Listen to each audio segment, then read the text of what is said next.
আজকে আমি বানিয়েছি দারুণ স্বাদের চিকেন, ড্রাই চিকেন। প্রথমে আমি চিকেন সবজি সব দুটো সিটি দিয়ে ভাপিয়ে নিয়েছি। জলটা ফেলে দিলাম। 2 পলা তেল দেবো, একদম বেশি নয়।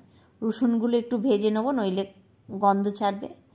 তারপরে আমি পেঁয়াজটাকে ভাজবো আধ কাঁচা, ক্যাপসিকাম দিয়ে দেবো, ওটাও আধ কাঁচা করে ভেজে নেবার পর কাঁচা লঙ্কা দেবো। কাঁচা লঙ্কাটা দিয়ে একটু নাড়াচাড়া করে নেবার পরে আমি সবজিগুলো আর চিকেন সব ঢেলে দেবো।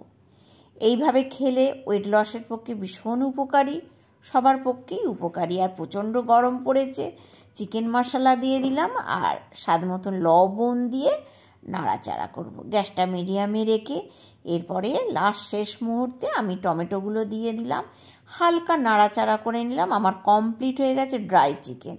দুর্দান্ত খেতে হয়েছে, বাড়িতে অবশ্যই ট্রাই করবেন।